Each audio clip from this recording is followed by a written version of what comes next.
another tutorial na pud ta mga mindset kay for sure daghan jud nagproblema pud ani kanang mag-upload sila sa ilang long form video nganong magputol-putol na part 1 part 2 maabot pa gina siya 50 ka buok or lapas pa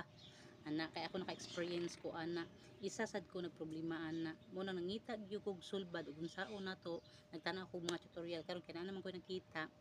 sumasok diingon sa inyo nga taman sa akong naibaw-an diri i-share na ko sa inyo basta nakabalo lang ko di gyud na mahimo nga dili ta mo tudloan karon maka mindset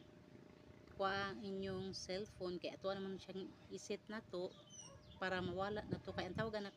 kuan man na auto clipping na siya magputol-putol ang atong mga long form video magparto nga na ba magugtas gyud ta nya karon kuha ang inyong cellphone para makabalo mo ug unsaon ninyo pag para dili na siya magputol-putol ba adto mo sa inyong Facebook di ba pag once mag upload tag long form video ari magita sa to ang what's on your mind kanang murag nay kon sa kilid kana pinduto na to na siya mangita na ta sa kuhaon na nato ang atoang video nga long form nga naa sa tong gallery madiretso mo gitas tong gallery pangitaon na nato siya pag makita na nato i-click na to makuha naman nato siya next dayon i-click na to ang next diya sa next i-scroll lang nato siya scroll lang yun nato ko ba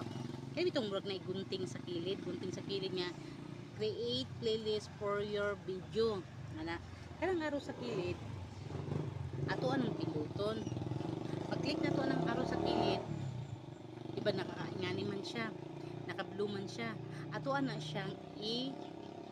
off na to na siya kay mauna siya hinungdan nga nung naka-auto clipping na tong mga video mga long form video na to maingani na siya naka-off na siya muna pag naka-off na siya save na to maka-save na siya share na dayon nato ang ato ang mga videos nga gi-upload i-share na nato siya para dili na magputol-putol ang ato mga long form video mao lang na maka mindset tinaot nga namoy masabtan bye and thank you for watching.